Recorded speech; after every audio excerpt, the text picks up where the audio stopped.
In the early morning hours of April 7, 1972, the quiet feeling of Umberto's clam house in Little Italy was broken by the loud sound of gunfire.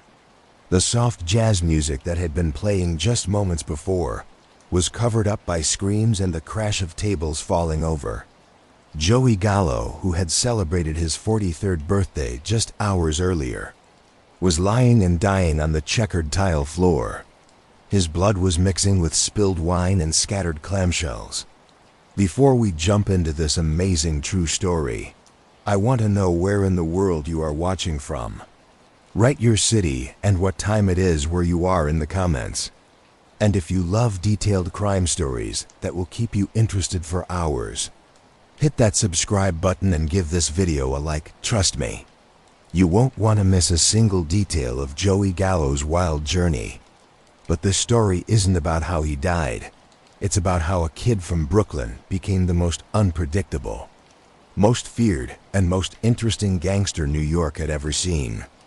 This is the story of a man who read Sartre while planning robberies, who became friends with Black Panthers while running illegal gambling, who wanted respect through violence, yet looked for acceptance through art and philosophy. This is the story of Joseph "Crazy Joe" Gallo, a person full of opposites who would forever change organized crime in America. The story begins not in the blood-soaked restaurants of Little Italy, but in the tough streets of Red Hook, Brooklyn, where the Gallo family had planted their roots in the early 1900s. Red Hook in the 1930s and 1940s was a neighborhood where survival met understanding the unwritten rules of the street, where Italian immigrants struggled to carve out their piece of the American dream through whatever means necessary. Albert Gallo Sr. worked at the docks. His hands were always stained with grease and his back was bent from years of loading and unloading cargo ships.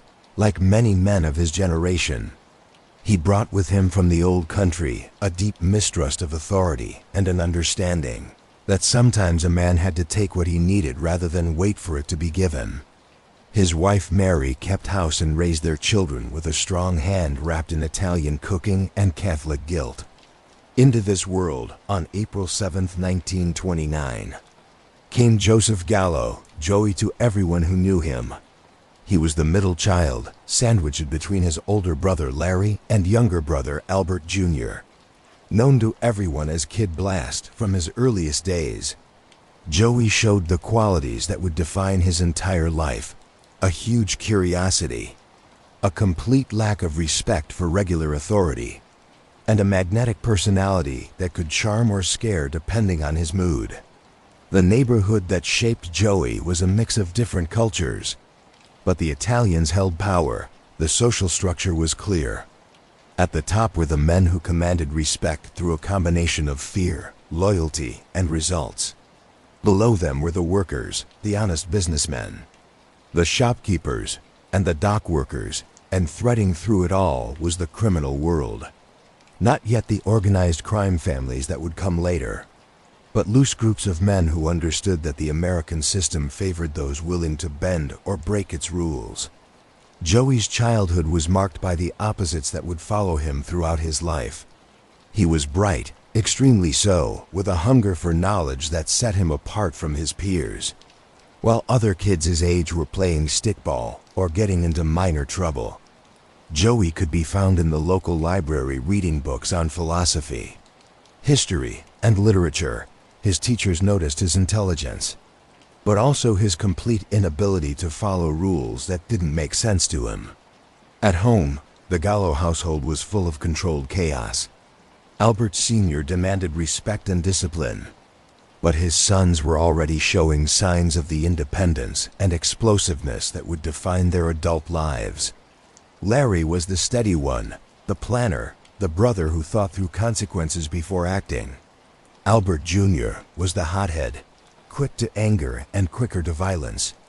And Joey was the wild card, the one who could charm his way out of trouble one moment and create chaos the next. Neighborhood kids learned early to respect the Gallo brothers, not just because of their size or their willingness to fight, but because of something hard to define about their presence. They carried themselves differently, spoke with an authority that seemed beyond their years, and had a way of making others want to follow them, even when common sense suggested otherwise. Joey's first taste of the life that would consume him came through the numbers game that dominated the neighborhood's underground economy. The numbers racket was simple in idea, but complex in practice. People would bet small amounts on three-digit numbers, hoping to hit the daily winner and collect a payout that could change their lives. What made it work wasn't just the hope of easy money, but the social structure built around it, the runners who collected bets, the controllers who managed territories, and the bosses who provided protection and legitimacy. By the time Joey was 14, he was already running numbers for local operators, displaying the combination of charm and ruthlessness that would become his trademark. He could convince housewives to place bets they couldn't afford, while at the same time making it clear that not paying would have serious consequences. More importantly, he understood the psychology behind the operation, that people weren't just buying a chance at money. They were buying hope, excitement, and a sense of being part of something larger than their daily struggles. As the 1940s moved into the 1950s, the three Gallo brothers began to establish themselves as a force in Brooklyn's criminal underworld. But their rise wasn't typical of the careful step-by-step progress that described most crime families. Instead, the Gallos carved out their territory through a combination of boldness, violence, and Joey's particular gift for the unexpected. Larry Gallo emerged as the strategic mind of the operation. Where Joey was impulsive and creative, Larry was calculating and practical. He understood the business side of crime, how to structure operations to make the most profit while reducing risk, how to build relationships with legitimate businesses, and how to handle the complex web of friendships and enemies that describe the Brooklyn underworld. Larry's approach was careful: identify opportunities, plan carefully, carry out precisely, and always have an exit strategy. Albert Jr., Kid Blast, brought the muscle. Where Joey and Larry might negotiate or scheme, Albert's solution to most problems involved violence, or at least the believable threat of violence. He had a reputation for settling disputes quickly and permanently, and his mere presence at negotiations was often enough to tip the scales in the Gallo's favor. But Albert wasn't just a blunt tool. He understood the psychology of fear and knew exactly how much force was necessary to achieve desired results without creating bigger problems. And then there was Joey, increasingly known on the streets as Crazy Joe, who brought something completely different to the family business. Joey was the innovator, the risk-taker, the brother who could see opportunities that others missed and come up with solutions that no one else would have considered.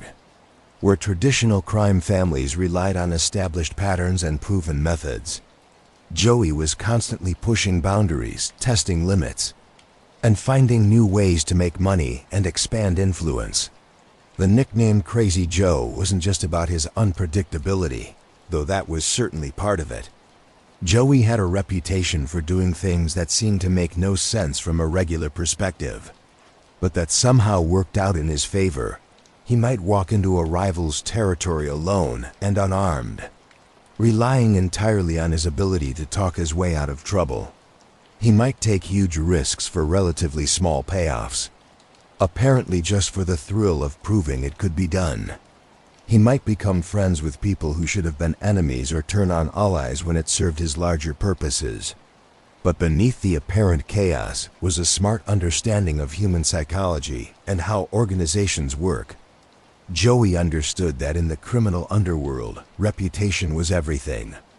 A reputation for unpredictability could be just as valuable as a reputation for violence, because it made opponents hesitant to act against you. They could never be sure what your response might be, and uncertainty created caution.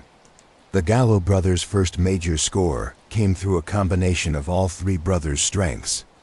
Larry identified the opportunity, a numbers operation in Bensonhurst that was poorly protected and ready for takeover. Albert provided the muscle necessary to scare the current operators into giving up. And Joey created the psychological warfare campaign that convinced the neighborhood that the Gallos weren't just another gang looking to make a quick profit, but a permanent presence that would provide better protection and more reliable payouts than their predecessors. The takeover was a masterpiece of planning and carrying out, rather than simply muscling in and taking over.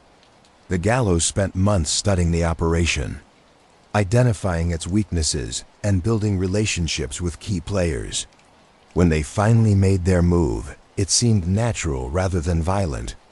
The previous operators found themselves with no allies, no protection, and no choice but to step aside. The neighborhood accepted the change smoothly, and the Gallos found themselves in control of a money-making territory without having fired a shot. But Joey wasn't happy to simply run numbers. His restless intelligence and huge appetite for new challenges drove him to expand into other areas. He began organizing hijacking operations, targeting trucks carrying valuable cargo as they moved through Brooklyn's industrial areas. These weren't random smash-and-grab operations, but carefully planned robberies that required detailed intelligence about routes, schedules, and security measures. Joey's approach to hijacking was typical of his overall criminal philosophy. He studied his targets carefully, learning not just when and where they would be vulnerable, but who they were, what motivated them, and how they might react under pressure. He preferred psychological fear to physical violence, understanding that a terrified truck driver was more likely to cooperate fully and less likely to become a problem later than one who had been beaten into cooperation. By the mid-1950s, the Gallo brothers had established themselves as important players in Brooklyn's criminal world. Their territory stretched across several neighborhoods, their operations made a lot of money, and their reputation commanded respect from allies and enemies alike.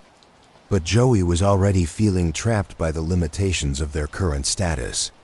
He saw opportunities that his brothers missed, potential friendships that could expand their influence, and weaknesses in the established order that could be taken advantage of by someone bold enough to act. The established crime families that controlled New York's underworld operated according to strict hierarchies and ancient traditions. New operations required approval from higher-ups. Territorial disputes were settled through formal negotiations, and innovation was discouraged in favor of proven methods. For someone like Joey, who thrived on change and possibility, these limits were unbearable. Joey's frustration with the way things were was made worse by his growing intellectual sophistication. His reading had expanded beyond the adventure novels and crime stories of his youth to include philosophy, political theory, and sociology. He was particularly drawn to existentialist writers like Albert Camus and Jean-Paul Sartre, whose exploration of individual freedom and responsibility connected with his own struggles against regular authority. This intellectual growth didn't make Joey soft or thoughtful, if anything. It sharpened his criminal instincts by giving him new frameworks for understanding human behavior and social organization. He began to see crime not just as a way to make money, but as a form of expressing his existence, a way of asserting his own freedom and authenticity against a system that tried to control him. The philosophical dimension of Joey's personality made him even more unpredictable and dangerous. Traditional criminals could be understood in terms of greed, fear, or ambition. But Joey was motivated by more complex forces, a desire to prove his own importance, a need to test the limits of what was possible, and a basic rejection of any authority he hadn't chosen to recognize. This combination of intellectual sophistication and criminal boldness came to the attention of Joe Profaci, one of New York's most powerful crime bosses. Profaci controlled much of Brooklyn's Italian-American criminal activity through a combination of traditional methods and modern organization. He was old school in his approach, respectful of hierarchy, committed to established procedures, and deeply suspicious of anyone who seemed too eager to change the way things worked. Profaci also recognized talent when he saw it, and the Gallo brothers clearly had abilities that could benefit his organization.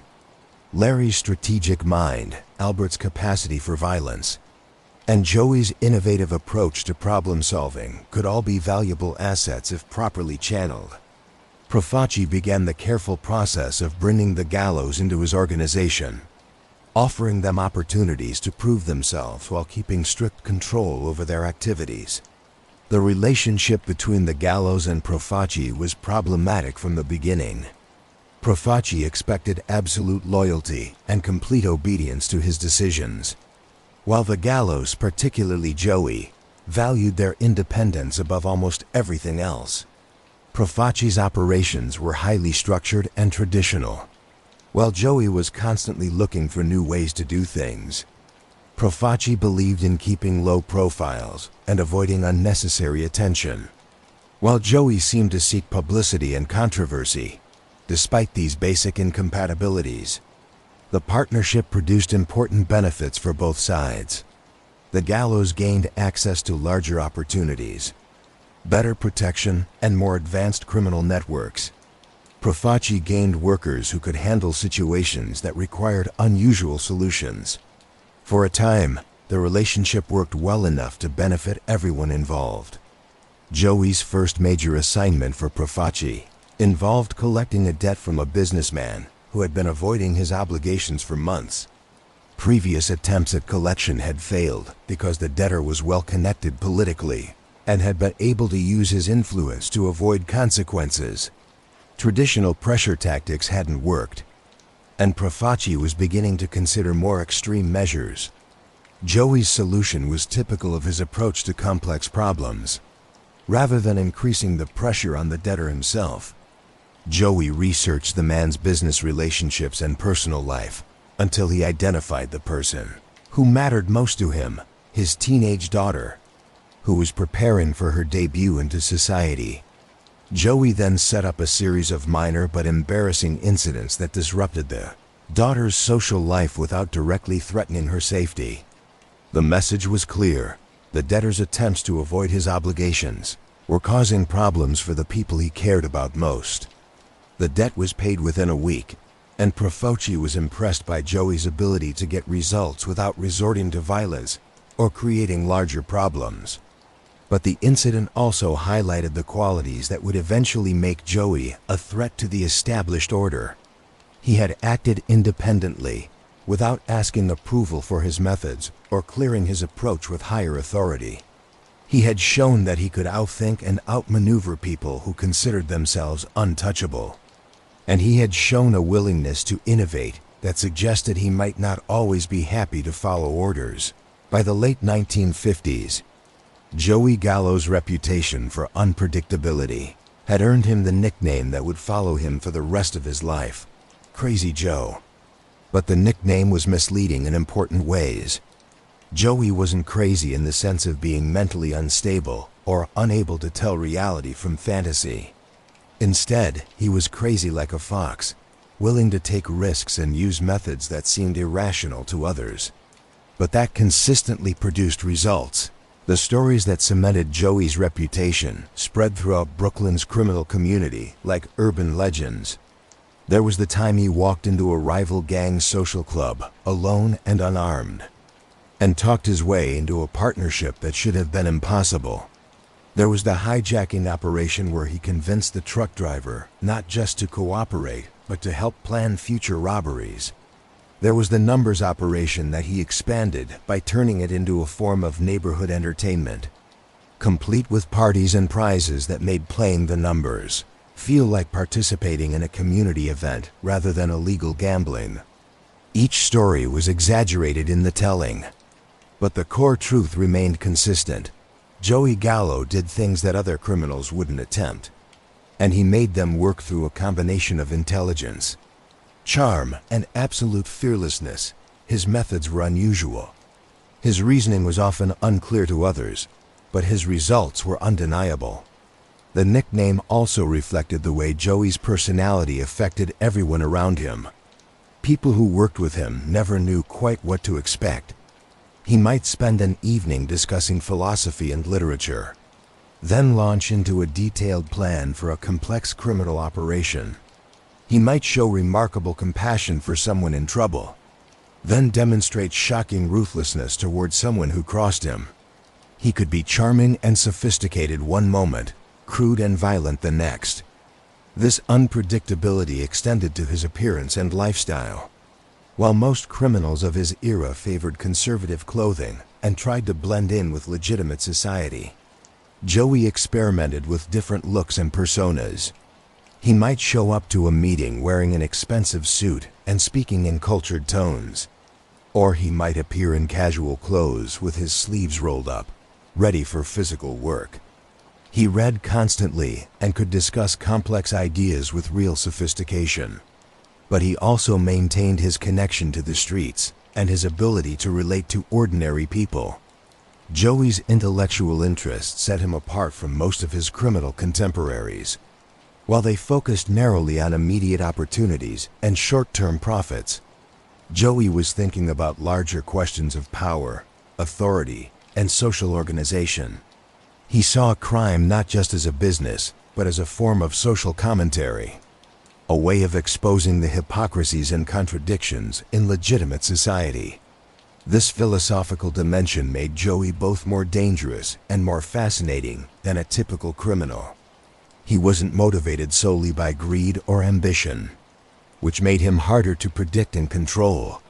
He had genuine intellectual curiosity about the world and his place in it, which led him to constantly question established procedures and look for better ways of doing things. And he possessed the rare combination of abstract thinking ability and practical, criminal skills necessary to turn his ideas into action. The Crazy Joe persona also served important strategic purposes. In the criminal underworld, reputation was everything, and unpredictability could be just as valuable as violence or wealth. Enemies who couldn't predict Joey's reactions were less likely to move against him. Allies who weren't sure what he might do next were more likely to stay loyal rather than risk his anger. And potential partners were often interested enough by his reputation to give him opportunities they might not have offered to more regular criminals. But the nickname also created problems. Law enforcement paid more attention to colorful criminals than to anonymous ones.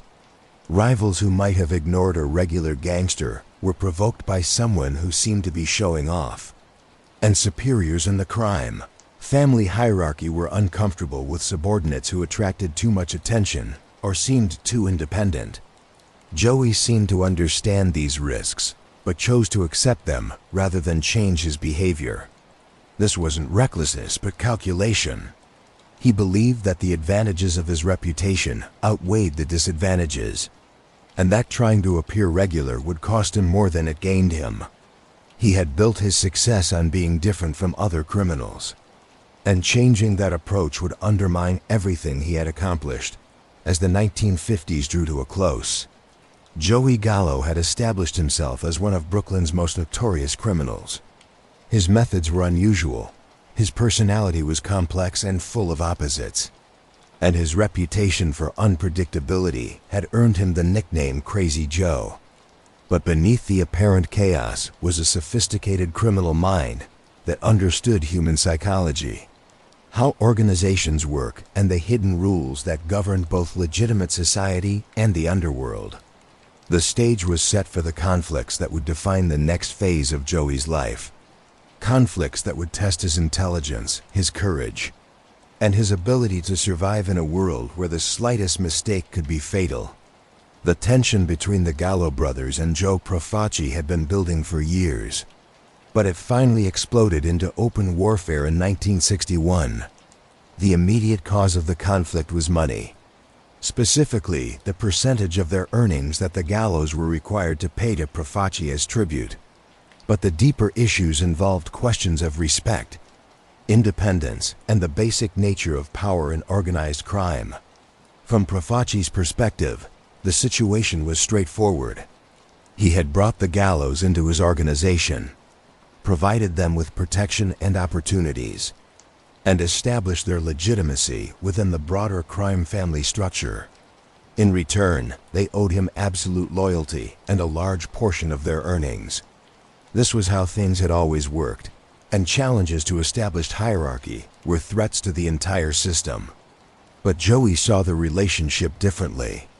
He believed that the Gallos had earned their position through their own abilities and efforts, that their tribute payments to Profaci were too much, and that their loyalty should be based on mutual benefit rather than unquestioning obedience. More basically, Joey rejected the idea that anyone should have permanent authority over him simply because of tradition or established precedent. The philosophical differences between Joey and Profaci reflected larger changes happening in American society during the late 1950s and early 1960s. Traditional authority structures were being questioned in politics, culture, and social relations. Young people were challenging their elders. Minorities were demanding equal treatment, and individuals were asserting their right to make their own choices about how to live their lives.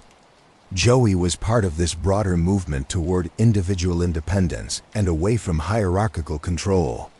The specific incident that triggered open conflict was typically complex and revealing. Profaci had ordered the Gallos to eliminate a rival who had been moving in on family territory. The target was a small-time operator who posed no real threat to anyone. But Profaci wanted to send a message about the consequences of challenging his authority. Joey agreed to handle the situation, but chose his own methods.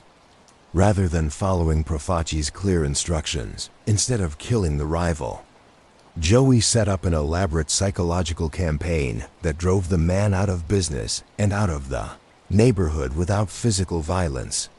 The operation was brilliant, creative, effective, and much less risky than murder, but it was also a direct defiance of Profaci's orders. And it showed Joey's belief that he knew better than his supposed superior how to handle the situation. When Profaci learned what had happened, he was furious. It wasn't just that Joey had disobeyed orders. It was that he had shown disrespect for the entire principle of hierarchical authority. If subordinates could choose their own methods and ignore clear instructions, then the whole structure of organized crime would collapse into chaos. Profaci's response was swift and uncompromising. He demanded that Joey apologize publicly, admit his error, and accept punishment that would show his acceptance of proper authority. He also increased the tribute payments required from the Gallos and put new restrictions on their activities. The message was clear. Challenges to his authority would not be tolerated, and defiance would be met with overwhelming force. Joey's response was equally uncompromising. He refused to apologize, rejected Profaci's increased demands, and made it clear that he would not accept punishment for doing his job effectively. More provokingly, he began questioning whether Profaci's leadership was beneficial for anyone other than Profaci himself. He pointed out that other crime families were more profitable and provided better opportunities for their members. And he suggested that Profaci's conservative methods were holding everyone back. The conflict grew quickly. Profaci began putting pressure on the Gallos' operations, making it difficult for them to collect debts, interfering with their supply chains, and warning their customers and partners about the consequences of continued association. The Gallos responded by refusing to pay tribute and beginning to build friendships with other members of Profaci's organization who had their own complaints. What made the situation particularly dangerous was that both sides had legitimate complaints and reasonable arguments. Profaci wasn't wrong to expect loyalty and obedience from subordinates. That was how organized crime had always functioned. And abandoning hierarchical control would indeed create chaos. But Joey wasn't wrong to question whether Profaci's leadership was effective, or whether the existing arrangements were fair to everyone involved. The conflict also reflected broader changes in the criminal underworld. The old crime bosses had built their power during the Depression and World War II, when survival required absolute discipline and unquestioning loyalty. But the post-war era had created new opportunities and new challenges that required different approaches. Younger criminals like Joey had grown up in a more prosperous and individualistic society, and they expected different things from their criminal careers. As the conflict between the Gallos and Profaci got worse, Joey realized that regular responses wouldn't be enough. Profaci was too well established, too well connected, and too powerful to be defeated through normal criminal competition. If the Gallos were going to survive and win, they would need to do something so unexpected and bold that it would completely change the balance of power. Joey's solution was typical of his approach to impossible problems. If you couldn't defeat your enemy through regular means, you changed the rules of the game entirely. In February 1961, the Gallo brothers launched one of the most daring operations in the history of organized crime. They kidnapped 5 of Profaci's most important lieutenants and held them hostage until their demands were met. The operation required months of planning and showed the Gallos' sophisticated understanding of how organizations work psychologically.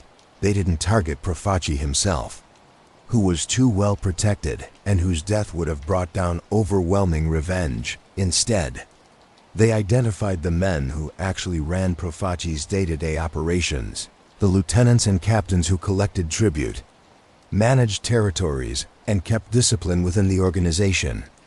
The kidnappings were carried out at the same time across Brooklyn, with each target taken from familiar surroundings by people he knew and trusted.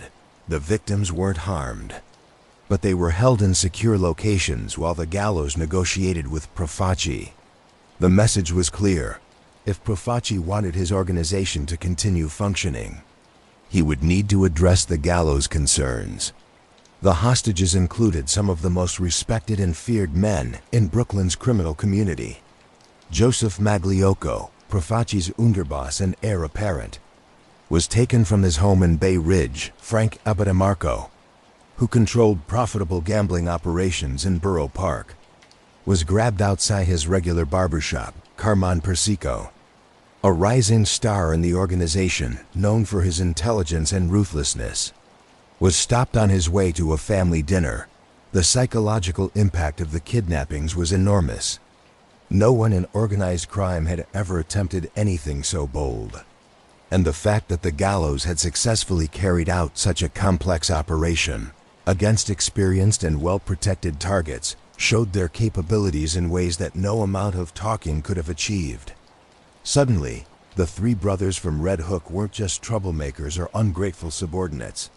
They were serious threats to the established order. Joey's demands were carefully calculated to be reasonable enough to accept, but significant enough to represent a real victory. He wanted formal recognition of the Gallos' independence within their own territory, reduction of tribute payments to levels comparable to what other crime families paid, and guarantees that Profaci wouldn't retaliate against them for the kidnappings. He also demanded that Profaci acknowledge the legitimacy of the Gallos' complaints and agree to reforms that would benefit other family members as well. The negotiations that followed were complex and tense. Profaci was outraged by the kidnappings and wanted to respond with overwhelming violence, but he also needed his lieutenants back to keep his organization functioning. The Gallos had shown their ability to strike at will against supposedly secure targets, which meant that simply killing them might not end the threat they posed. And other members of Profaci's organization were watching carefully to see how he handled the crisis. During the weeks that the hostages were held, Joey proved to be a skilled negotiator. He kept pressure on Profaci while avoiding actions that would make compromise impossible. The hostages were treated well, fed regularly, allowed to communicate with their families, and given promises that they would be released unharmed if agreements were reached. Joey even arranged for medical care when one of the hostages developed health problems. But Joey also made it clear that he was prepared to make things worse if necessary. He leaked information to the press about the kidnappings, creating publicity that made it impossible for Profaci to resolve the situation quietly. He reached out to other crime families to explain his position and seek their support for a negotiated settlement. and he began planning additional operations that would show the gallows' ability to continue disrupting Profaci's operations forever. The kidnapping operation revealed several important things about Joey's approach to criminal leadership. First, he understood that in any conflict, perception was as important as reality. By successfully kidnapping Profaci's lieutenants, the gallows had shown capabilities that commanded respect and fear throughout the criminal underworld. Second, Joey recognized that traditional authority structures could be challenged if you were willing to accept the risks and had the intelligence to create effective strategies. Third, he understood that publicity and psychological warfare could be just as effective as violence in achieving criminal goals. The negotiations finally ended after several weeks with a compromise that gave both sides something they needed. The hostages were released unharmed, and the gallows agreed to stop their campaign against Profaci's organization in return. Profaci formally recognized the gallows' independence within their own territory and reduced their tribute payments to levels they considered acceptable. But the agreement was fragile and temporary. Neither side trusted the other, and both were already planning for the next phase of their conflict. The kidnapping operation had shown that the old rules no longer applied, that established authority could be successfully challenged, and that the criminal underworld was entering a new and more dangerous era. The aftermath of the kidnapping operation left both sides preparing for renewed conflict. Despite the negotiated settlement, neither Profaci nor the gallows believed that the other side would honor their agreements for long. The basic issues that had caused the conflict, questions of authority, independence, and respect, remained unresolved, and both sides knew that the fragile peace was likely to collapse. Joey understood that the gallows were in an extremely dangerous position. They had successfully challenged one of New York's most powerful crime bosses, but their victory had also made them targets for revenge. Other crime families were watching to see whether Profaci would be able to reassert his authority, and any sign of weakness on his part might encourage similar challenges to their own leadership. The gallows had won a battle, but they might have started a war they couldn't finish. The solution was to turn the gallows headquarters on President Street in Carroll Gardens into an armed fortress capable of withstanding a siege. The building was strategically located in territory the gallows controlled, surrounded by loyal supporters and easily defended against attack. But transforming it into a true stronghold required careful planning, large resources, and a willingness to adopt a lifestyle that was part criminal enterprise and part military operation. The fortification of President Street became one of the most famous episodes in the history of organized crime. The gallows installed steel-reinforced doors, bulletproof windows, and sophisticated alarm systems. They stored weapons, ammunition, food, and medical supplies. They set up communication systems that would allow them to coordinate with allies and call for help if necessary. And they created living quarters that would allow them to remain inside forever if circumstances required it. But the preparations weren't just defensive.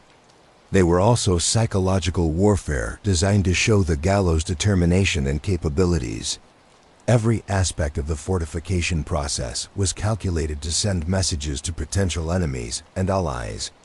The scale of the preparation suggested that the gallows were ready for extended conflict. The sophistication of their defenses showed their access to resources and expertise, and their willingness to adopt a siege mentality showed that they wouldn't be scared into surrender.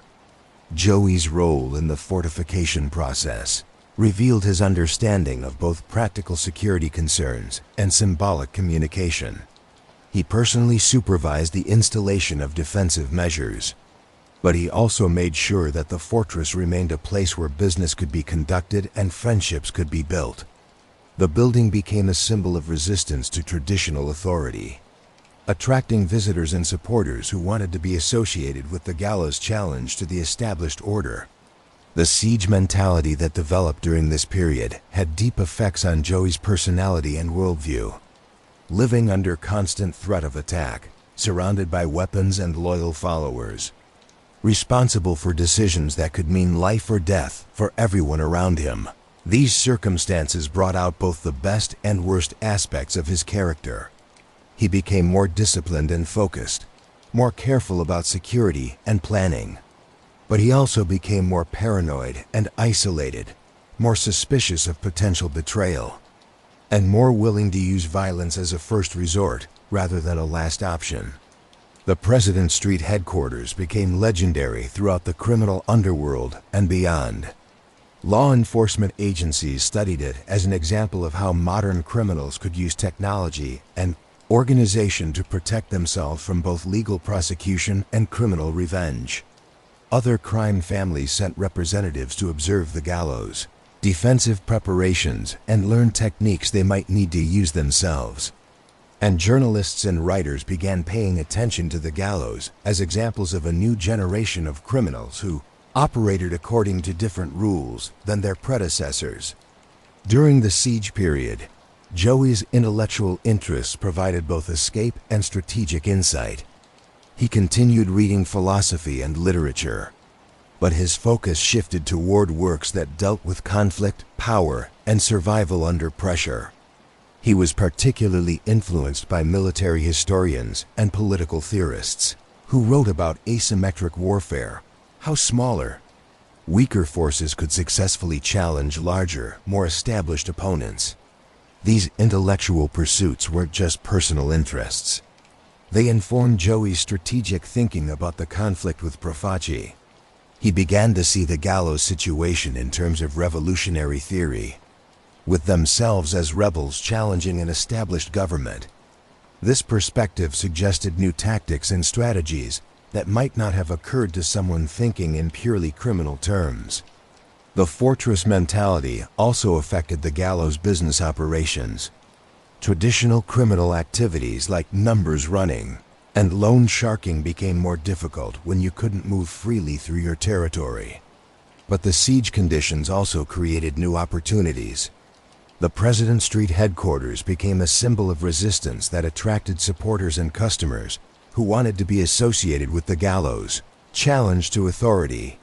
Their reputation for fearlessness and innovation brought them offers of partnerships and friendships that might not have been available under normal circumstances. One of the most unusual aspects of Joey Gallo's approach to organized crime was his relationship with publicity and media attention. While most criminals of his era tried to keep low profiles and avoid public attention, Joey seemed to seek media coverage and use it as a strategic weapon in his conflicts with rivals and authorities. This approach was controversial within the criminal community and created big risks for Joey and his associates. Traditional crime families had always operated according to codes of silence that discouraged any form of public attention. The theory was simple: the less the general public and law enforcement knew about criminal activities, the easier it was to continue those activities without interference.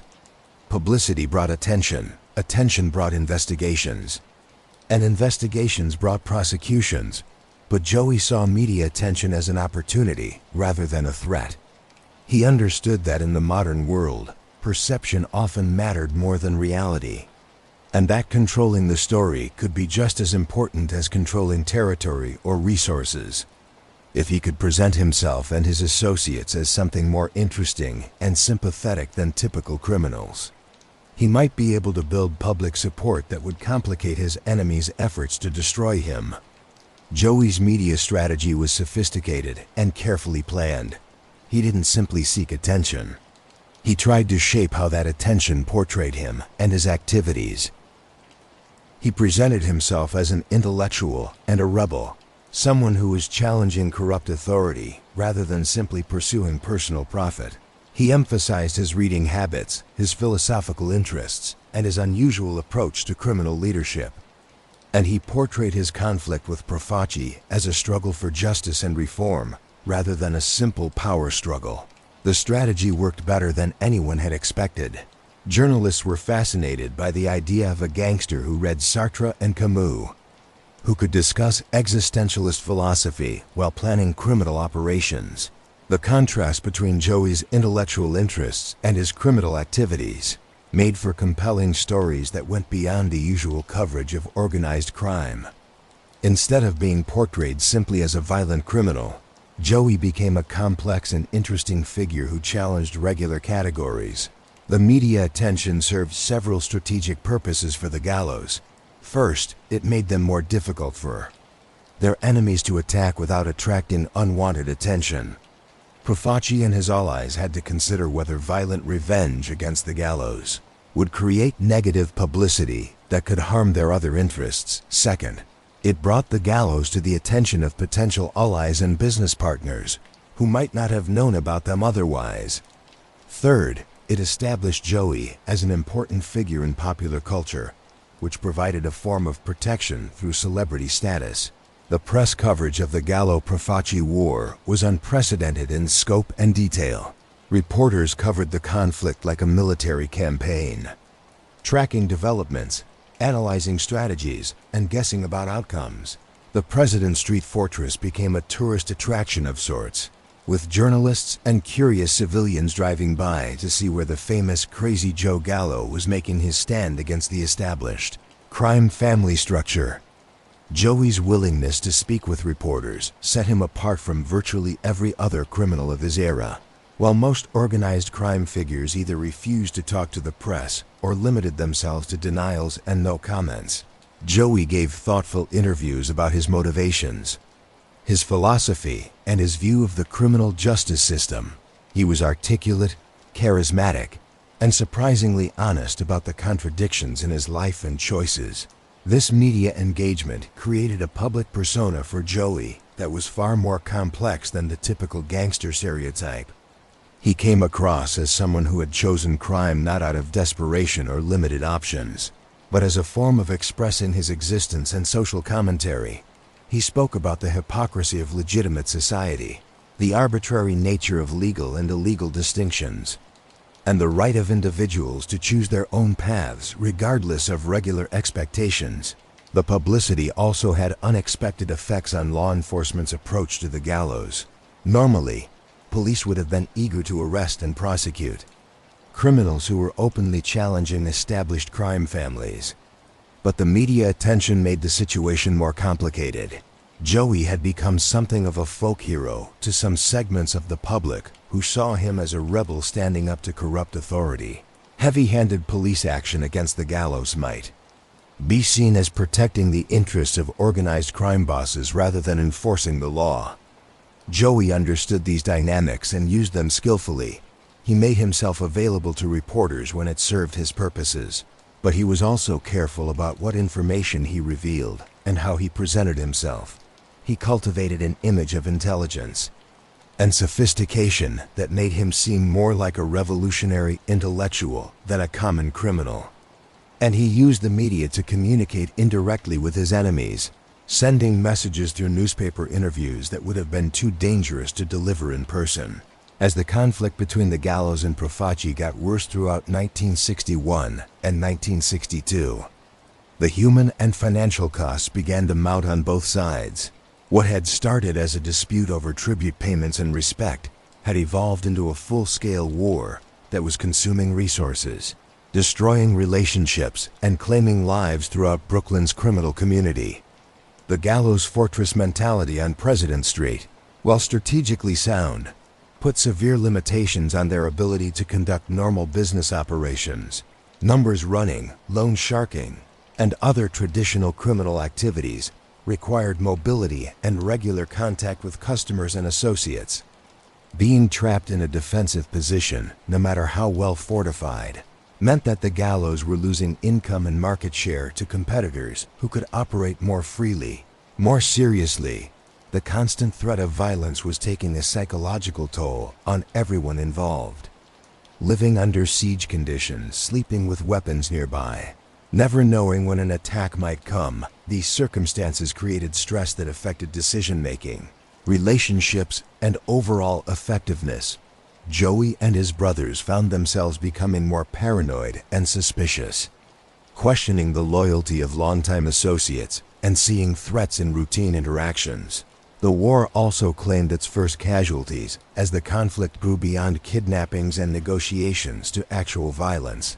Frank Abatamarco, one of the lieutenants who had been kidnapped earlier, was found shot to death in his car outside a Brooklyn restaurant. The killing was professionally done and clearly intended as a message to the Gallos about the consequences of challenging established authority. Joey's response to Abatamarco's murder revealed both his strategic intelligence and his capacity for violence. Rather than retaliating immediately and directly, he set up a campaign of targeted assassinations against Profaci associates who had been involved in planning the killing. The attacks were carefully planned to reduce the risk of innocent casualties, while making the biggest psychological impact on Profaci's organization. But the increase in violence created new problems for both sides. Dead bodies attracted police attention, and police attention brought investigations that threatened everyone's operations. Media coverage of the war had made it a public spectacle that law enforcement couldn't ignore, and pressure was building for arrests and prosecutions that would end the conflict one way or another. The financial costs of the war were also mounting. The Gallos were spending huge amounts on weapons, security measures, and legal expenses. Their reduced income from interrupted business operations, combined with increased expenses for defensive preparations, was straining their resources. Profaci's organization was in better financial condition, but they were also suffering from the destruction of normal operations and the costs of protecting their remaining leadership. More subtly, the war was damaging the reputation and effectiveness of organized crime in Brooklyn. More generally, other criminal organizations were being forced to choose sides or stay neutral, disrupting long-standing friendships and business relationships. Legitimate businesses that had been paying protection money or using criminal services were becoming nervous about continued association with either side, and law enforcement was taking advantage of the chaos to crack down on criminal activities that had previously operated with relative freedom. Joey began to realize that while the Gallos had succeeded in challenging Profaci's authority and establishing their independence, they might be winning the battle while losing the war. The costs of continued conflict were unsustainable, and the longer the war continued, the more likely it became that outside forces, law enforcement, rival crime families, or federal authorities would step in ways that could destroy both sides. The realization that the war couldn't continue forever forced Joey to think seriously about exit strategies and long-term consequences. His intellectual interests in philosophy and political theory provided frameworks for understanding their situation, but they also made clear the dangers of prolonged conflict without clear goals or realistic prospects for decisive victory. In 1962, after months of warfare that had consumed resources, claimed lives, and attracted unwanted attention from law enforcement, Joey Gallo was arrested on charges related to extortion and conspiracy. The arrest wasn't directly connected to the conflict with Profaci, but it effectively ended his ability to continue directing the war from the streets. For the first time since childhood, Joey found himself subject to absolute institutional control, confined in environments designed to break the spirit and independence that had defined his entire adult life. The transition to prison life was initially devastating. For someone who had spent his career rejecting authority and keeping control over his circumstances, prison stripped away all the external markers of status and power that Joey had carefully built. His reputation, his intellect, his ability to scare or charm, none of these things mattered behind bars, where survival depended on completely different skills and relationships. But Joey's adaptability and intelligence soon reasserted themselves in this new environment. Prison, he discovered, was simply another form of society with its own rules, hierarchies, and opportunities. Understanding and mastering these systems became a new challenge that engaged his strategic mind and provided outlets for his restless energy. The prison system in the early 1960s was going through big changes that reflected broader social transformations occurring throughout American society. Traditional approaches to criminal justice that emphasized punishment and isolation were being challenged by new ideas about rehabilitation, education, and social reform. Prison populations were becoming more diverse, both racially and in terms of the types of crimes that brought people into the system. Joey found himself in institutions populated not just by traditional criminals like himself, but by political activists, civil rights protesters, and other individuals who had been imprisoned for challenging established social and political arrangements. This exposure to different perspectives and experiences had a deep impact on his worldview and his understanding of his own situation. The initial period of adjustment was difficult and dangerous. Joey's reputation as a high-profile criminal made him a target for both prison authorities, who wanted to make an example of him, and other inmates who saw defeating him as a way to enhance their own status. Several attempts were made on his life during his first months behind bars, and he was forced to use all of his intelligence and survival instincts to avoid assassination. But Joey's ability to analyze and adapt to new situations served him well in the prison environment. He quickly identified the informal power structures that actually controlled daily life behind bars, built friendships with key figures, and established himself as someone who could be a valuable ally rather than just a dangerous enemy. His reputation for intelligence and unpredictability, which had served him well on the streets, proved equally valuable in prison. The prison library became Joey's sanctuary and his university. Having been denied formal education beyond elementary school, he used his time locked up as an opportunity to pursue the intellectual development that his criminal career had interrupted. He read constantly and systematically, working his way through philosophy, history, political theory, literature, and sociology with the same intensity he had once applied to planning criminal operations. This intellectual awakening wasn't simply a way to pass time or escape from the realities of prison life. Joey approached his reading as seriously as he had once approached criminal enterprises, taking notes, analyzing arguments, and putting new ideas into his understanding of the world and his place in it. The books he read provided frameworks for understanding not just his personal situation, but the broader social and political forces that had shaped his life and career. Perhaps the most transformative aspect of Joey's prison experience was his exposure to political prisoners and activists who had been locked up for challenging racial segregation, opposing the Vietnam War, and advocating for various forms of social change. These individuals brought perspectives and experiences that were completely outside Joey's previous world, and their influence on his thinking was deep and lasting. The prison population in the early 1960s included many African American civil rights activists who had been arrested during protests and demonstrations throughout the South. These men had chosen to break laws they considered unjust, accepted imprisonment as a consequence of their principles, and kept their commitment to social change despite personal sacrifice. Their approach to crime and punishment was basically different from Joey's, but their willingness to challenge authority and their sophisticated understanding of power structures created common ground for intellectual exchange. Joey was particularly influenced by his relationship with a Black Panther leader who had been imprisoned on weapons charges. This man had grown up in poverty similar to what Joey had experienced in Brooklyn, but had channeled his intelligence and anger toward political activism rather than criminal enterprise. Their conversations about race, class, power, and social change opened Joey's eyes to perspectives he had never seriously considered. The friendship was unlikely and risky for both men.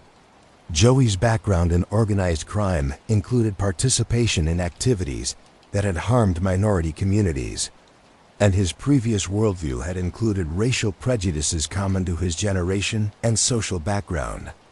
The Black Panther activist had every reason to mistrust and dismiss someone with Joey's history, but both men were intelligent enough to recognize the value of learning from each other's experiences and perspectives. Through these conversations, Joey began to understand his own criminal career in new ways. He started to see organized crime not just as a business or a way of life, but as part of a larger system of power and oppression that affected all disadvantaged communities. The violence and exploitation that characterized his world weren't unique to Italian-American criminals. They were part of patterns that appeared wherever people lacked legitimate opportunities for advancement and self-determination. This new understanding didn't make Joey reject his criminal past or embrace regular morality, but it did broaden his perspective on what crime meant and what purposes it might serve. He began to think about criminal activity as a form of social commentary and resistance, rather than simply a way to make money or gain status. The existentialist philosophy he had been reading provided frameworks for understanding crime as an authentic response to an inauthentic society. Joey's friendships with political prisoners also exposed him to sophisticated analyses of American society and politics that went far beyond his previous understanding. He learned about economic inequality, institutional racism, the military-industrial complex, and other systemic issues that affected how power was distributed and kept in American society. These ideas provided context for his own experiences and suggested that his conflicts with authority might be part of larger patterns of resistance and rebellion. The relationships Joey formed in prison weren't just intellectual. They were also personal and emotional. For perhaps the first time in his adult life, he developed friendships based on mutual respect and shared interests, rather than criminal partnerships or family obligations. These relationships provided emotional support during the long difficulties of prison life and intellectual stimulation that made incarceration bearable, rather than simply an ordeal to be endured. The combination of extensive reading and exposure to political activists created a period of intense intellectual development that transformed Joey's understanding of himself and his place in the world. Prison had removed him from the immediate pressures and distractions of criminal life, providing time and space for reflection and learning that wouldn't have been possible under normal circumstances. Joey's reading list during prison ranged from classical philosophy to contemporary political theory to revolutionary manifestos. He was particularly drawn to writers who dealt with questions of individual freedom, social justice, and the relationship between the individual and society. Albert Camus remained a favorite, but Joey also discovered Jean Genet, who had written about the relationship between crime and art, and Frantz Fanon, who had analyzed the psychology of oppression and resistance. The influence of these readings on Joey's thinking was deep and lasting. He began to see his criminal career not as a simple rebellion against authority or a pursuit of material gain, but as a form of expressing his existence and social commentary. Crime became a way of asserting his authentic self against a society that tried to force him into predetermined roles and categories. This philosophical framework helped Joey make sense of the contradictions in his personality and lifestyle. His love of literature and learning wasn't inconsistent with his criminal activities. Both were expressions of his refusal to accept limitations imposed by regular society. His violence wasn't simply brutal or selfish. It was a form of honest expression in a world that was itself violent and hypocritical. Joey's intellectual development also included serious study of political and social theory. He read extensively about different forms of government, economic systems, and social organization. He was particularly interested in revolutionary movements and the strategies used by smaller, weaker forces to challenge larger, more established opponents. These studies provided insights that would influence his approach to criminal activities after his release from prison. The political dimension of Joey's intellectual evolution was complex and sometimes contradictory. He was attracted to revolutionary ideologies that challenged existing power structures, but he remained skeptical of organized political movements and systematic reforms. His individualism and mistrust of authority made him sympathetic to anarchist ideas. But his practical experience in criminal organizations gave him a realistic understanding of how power actually worked in complex societies. Perhaps most importantly, Joey's intellectual development during prison changed his relationship with violence and crime. He didn't reject these activities or decide to pursue legitimate alternatives, but he did develop a more sophisticated understanding of what they meant and what purposes they served. Violence and crime became tools for achieving larger goals rather than ends in themselves. This transformation wasn't complete or entirely consistent. Joey kept many of the personality traits and behavioral patterns that had characterized his earlier life, but the intellectual framework he developed in prison provided new ways of understanding and justifying his choices, and it suggested possibilities for using his criminal skills in service of larger social and political goals. As Joey's release date approached in the late 1960s, he began planning his return to the streets with the same intensity and intelligence he had once applied to criminal operations and prison survival. But his plans were informed by the intellectual development and changed perspective he had gained during his time locked up. He wasn't simply returning to pick up where he had left off. He was preparing to launch a new phase of his career that would combine his criminal skills with his expanded understanding of power, society, and resistance. The criminal landscape in New York had changed significantly during Joey's imprisonment. The conflict with Profaci had ended with the old boss's death from natural causes, but the resolution hadn't brought the reforms that Joey had originally sought. The crime families remained hierarchical and traditional, resistant to the kind of innovation and independence that Joey represented. Law enforcement had become more sophisticated and aggressive, using new technologies and legal strategies to combat organized crime, but there were also new opportunities. The social and political upheaval of the 1960s had created conditions that might be favorable to someone with Joey's combination of criminal skills and political sophistication. The civil rights movement, anti-war protests, and counterculture had challenged traditional authority structures and created sympathy for individuals and groups who refused to conform to regular expectations. Joey's plans for his return were typically ambitious and unusual. Rather than simply resuming his previous criminal activities, he envisioned creating a new kind of criminal organization that would combine traditional, profit-making enterprises with political and social goals. He wanted to build friendships across racial and ethnic lines, challenge the established crime family's control over territories and activities, and use criminal enterprises to fund and support broader social change. The intellectual framework Joey had developed in prison provided justification and direction for these plans. He saw himself not as a simple criminal returning to make money, but as a revolutionary who happened to use illegal methods to achieve his goals. His reading had convinced him that all significant social change required individuals willing to break unjust laws and challenge corrupt authority, regardless of the personal consequences. Joey's prison friendships had also provided him with potential allies and resources that wouldn't have been available to a regular criminal. His relationships with political activists had given him insights into community organizing, media manipulation, and coalition building that could be applied to criminal enterprises. His reputation among minority prisoners had created possibilities for cross-racial friendships that could challenge the traditional ethnic boundaries of organized crime. But Joey also understood that his plans would face huge obstacles and risks. The established crime families wouldn't tolerate challenges to their authority any more than they had before his imprisonment.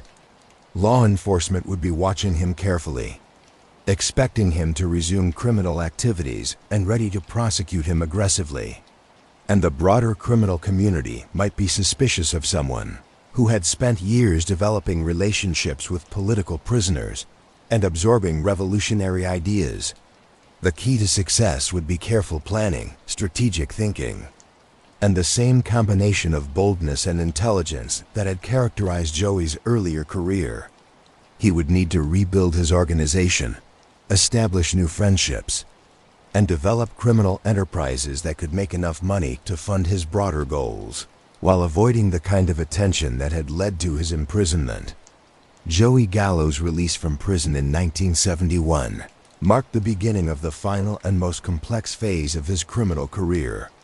The man who emerged from being locked up was significantly different from the one who had entered, more intellectually sophisticated, more politically aware, and more committed to using his criminal skills in service of larger goals than simple profit or status. The New York that greeted Joey's return had also changed dramatically during his imprisonment. The social and political upheaval of the 1960s had transformed American culture in ways that created both opportunities and challenges for someone with his background and ambitions. Traditional authority structures were being questioned throughout society. Minority communities were more organized and assertive in demanding equal treatment, and young people were experimenting with alternative lifestyles and values that rejected regular expectations. These broader social changes had also affected the criminal underworld. The established crime families were facing new forms of competition from drug trafficking organizations that operated according to different rules and priorities. Law enforcement had become more sophisticated and aggressive, using federal laws and resources to target organized crime in ways that had been impossible in earlier decades. And the neighborhoods that had traditionally provided recruitment pools and customer bases for criminal organizations were changing as populations shifted and economic conditions evolved. Joey's first priority upon release was rebuilding his organization and reestablishing his presence in Brooklyn's criminal community. But his approach reflected the intellectual development and changed perspective he had gained during his time locked up. Rather than simply trying to reclaim his old territory and resume his previous activities, he sought to create something new, a criminal enterprise that would combine traditional profit-making activities with political and social goals. The process of rebuilding began with reconnecting with old associates and evaluating their loyalty and capabilities. Many of Joey's former allies had moved on to other activities during his imprisonment, while others had been killed or imprisoned themselves. Building a new organization would require recruiting fresh talent and developing new relationships based on shared goals rather than simply family ties or neighborhood connections. Joey's prison friendships proved valuable in this reconstruction effort. His relationships with political activists and minority prisoners had provided him with insights into community organizing and coalition building that could be applied to criminal enterprises. More importantly, these relationships had given him believability within minority communities that had traditionally been excluded from, exploited by Italian-American crime families. The friendships Joey sought to build upon his release were unprecedented in their scope and ambition. He reached out to African-American criminal organizations, Puerto Rican gangs, and other minority groups that controlled territories and activities in New York's changing neighborhoods. His pitch was sophisticated and compelling, rather than competing with each other for limited opportunities. These various groups could benefit from cooperation and mutual support against their common enemies in law enforcement and the established crime families. These cross-racial friendships were controversial and dangerous.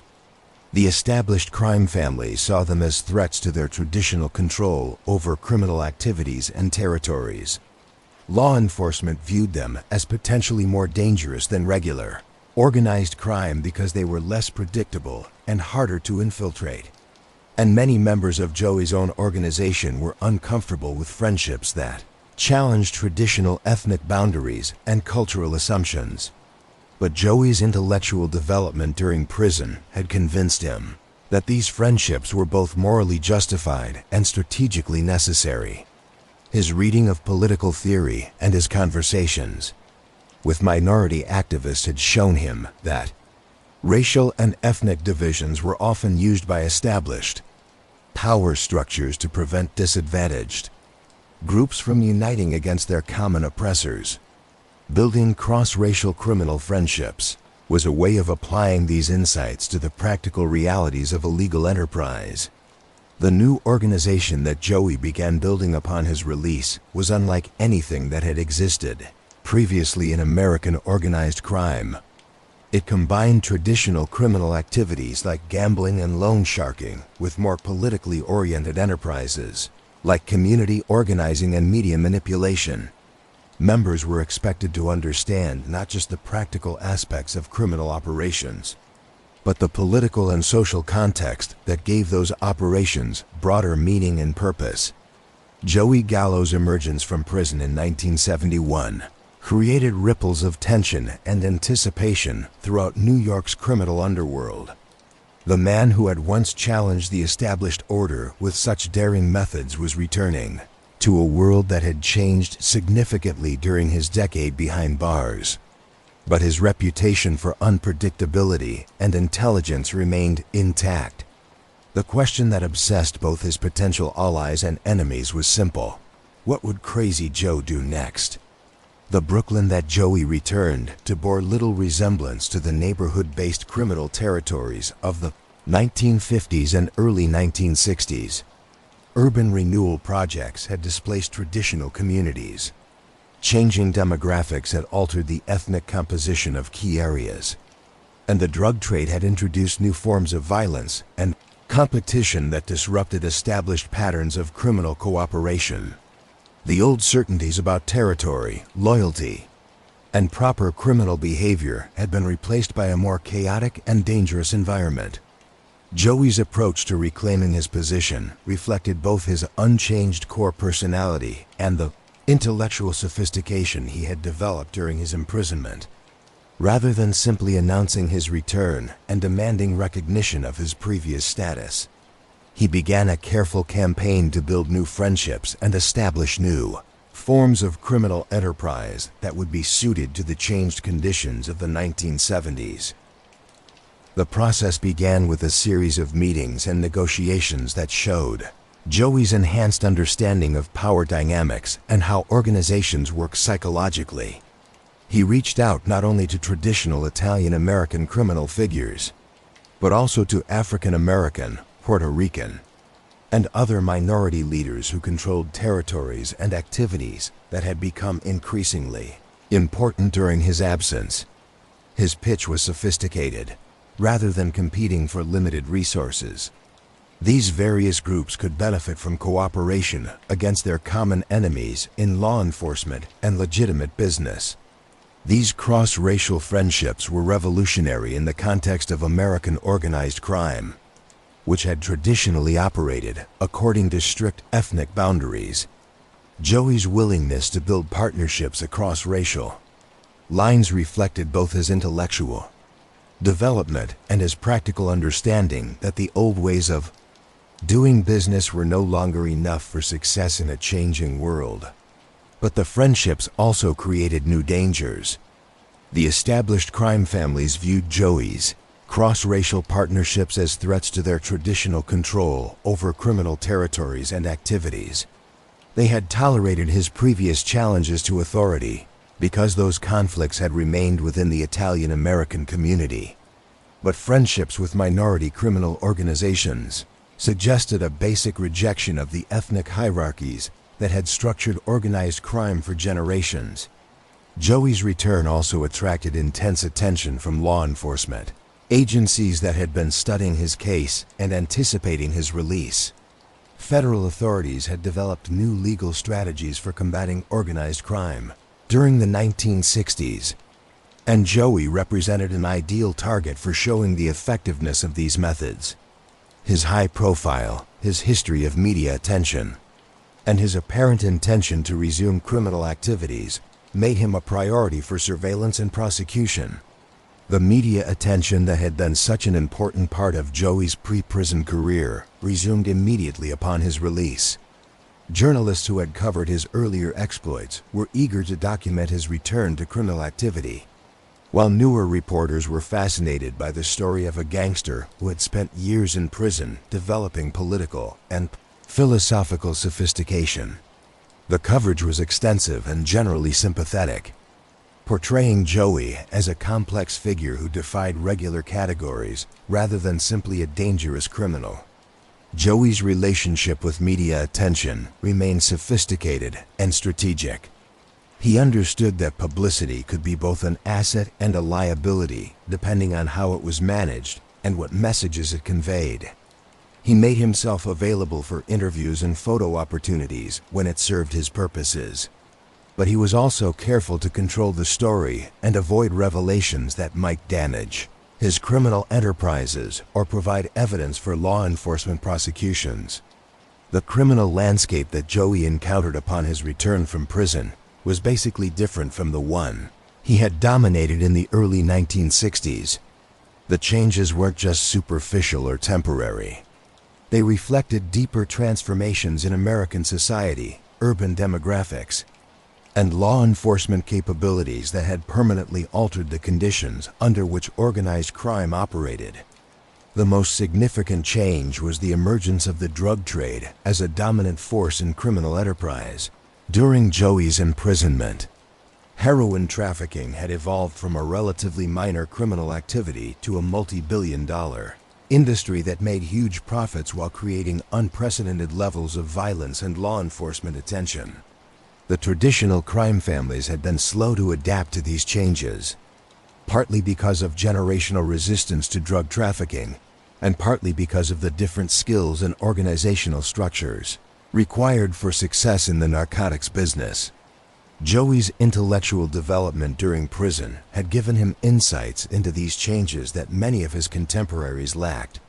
His reading about social and economic theory had helped him understand how drug trafficking represented a response to the limited legitimate opportunities available to minority communities in American cities. His conversations with political prisoners had shown him how the drug trade both reflected and reinforced broader patterns of inequality and oppression. But Joey also understood that the drug trade created opportunities for someone with his combination of criminal skills and political sophistication. The huge profits generated by narcotics trafficking could fund the kind of broad-based criminal and political organization he envisioned building. The violence and chaos associated with the drug trade had created demand for the kind of organizational expertise and strategic thinking that Joey possessed, and the cross-racial nature of the drug market made it natural territory for the kind of multi-ethnic friendships he wanted to create. The changing demographics of New York's neighborhoods had also created new challenges and opportunities for criminal organizations. The traditional Italian-American enclaves that had provided recruitment pools and customer bases for the established crime families were shrinking as populations moved to the suburbs or were displaced by urban renewal projects. Meanwhile, growing African American and Latino communities were developing their own criminal organizations that operated according to different rules and priorities. These demographic changes created opportunities for someone like Joey, who was willing to build friendships across ethnic boundaries. The minority criminal organizations that were emerging in New York's changing neighborhoods needed the kind of organizational expertise and political sophistication that Joey had developed during his career and enhanced during his imprisonment. In exchange, they could provide access to territories and activities that were becoming increasingly important in the urban criminal economy. Law enforcement had also evolved significantly during Joey's decade in prison. Federal agencies had developed new legal tools and investigative techniques that made traditional, organized crime activities much more dangerous and difficult to sustain. The use of electronic surveillance, informants, and federal racketeering laws had changed the risk-reward calculations that governed criminal decision-making. But Joey's intellectual development had prepared him to understand and adapt to these changes better than many of his contemporaries. His study of political theory and revolutionary strategy had given him insights into how smaller, weaker organizations could successfully challenge larger, more established opponents. His conversations with political activists had taught him about operational security, public relations, and coalition-building techniques that could be applied to criminal enterprises. The media landscape had also changed in ways that affected criminal organizations. Television news had become more sophisticated and aggressive in covering crime stories, creating both opportunities and risks for criminals who attracted public attention. The cultural impact of movies, books, and music that romanticized criminal lifestyles had created a kind of celebrity status for high-profile criminals. But it had also made them targets for increased law enforcement attention. Joey understood these changes and was prepared to use them to his advantage. His experience with media attention during his earlier career had taught him how to manage publicity to serve his strategic goals. His intellectual development had given him frameworks for understanding how media coverage could be used to build public support and complicate law enforcement efforts. As Joey worked to re-establish his criminal organization and build new friendships throughout 1971, he found himself handling increasingly complex and dangerous relationships that would ultimately prove fatal. The cross-racial partnerships he had envisioned as revolutionary innovations in organized crime created opportunities for expansion and profit. But they also generated resentments and fears that made him a target for elimination by those who felt threatened by his approach. The most significant of these new friendships was Joey's relationship with African American criminal organizations in Harlem and Bedford-Stuyvesant. These partnerships were based on mutual benefit. Joey's Italian-American connections provided access to traditional, organized crime resources like political protection and labor union influence, while his minority allies offered territory and customer bases that were becoming increasingly important in New York's changing criminal economy. But these friendships violated basic assumptions about how organized crime should operate. The established Italian-American crime families had always kept strict ethnic boundaries, viewing other criminal organizations as competitors or subordinates rather than potential partners. Joey's willingness to treat minority criminals as equals rather than subjects challenged the racial hierarchies that had structured organized crime for generations. The reaction from traditional crime family leadership was swift and hostile. Joey's cross-racial friendships were seen not just as business competition, but as cultural betrayal and political subversion. The established bosses feared that if Joey's approach proved successful, it might inspire similar challenges to their authority from other ambitious younger criminals. More dangerously, Joey's new friendships created practical problems that couldn't be resolved through negotiation or compromise. Territorial disputes that might have been settled through traditional crime family channels became more complex when they involved multiple ethnic groups with different organizational structures and cultural assumptions. Business partnerships that had been profitable for all parties became sources of conflict when they challenged established patterns of criminal cooperation. Joey's friendship with African American criminal organizations also attracted intense attention from law enforcement agencies that viewed cross-racial criminal partnerships as potentially more dangerous than traditional organized crime. Federal authorities had developed strategies for combating Italian-American crime families based on decades of experience and intelligence gathering. But Joey's innovative approach to criminal organization created new challenges that existing methods weren't designed to address. The FBI and other agencies responded by increasing surveillance of Joey and his associates, using electronic monitoring, informants, and other investigative techniques to gather intelligence about his activities and plans. But their efforts were complicated by the cross-racial nature of Joey's organization, which made it difficult to use traditional infiltration and intelligence-gathering methods. Joey was aware of the increased law enforcement attention, but believed that his new approach to criminal organization would provide protection against traditional prosecutorial strategies. His study of political theory and revolutionary tactics during his imprisonment had convinced him that diverse coalitions were harder for established authorities to combat than homogeneous organizations. But Joey's confidence in his new methods may have led him to underestimate the dangers he was creating. His cross-racial friendships, while innovative and potentially profitable, also made him enemies among traditional crime families who viewed his approach as an existential threat to their way of life. His media attention, while valuable for building public support and complicating law enforcement efforts, also made him a high-profile target for rivals who wanted to send messages about the consequences of challenging established authority.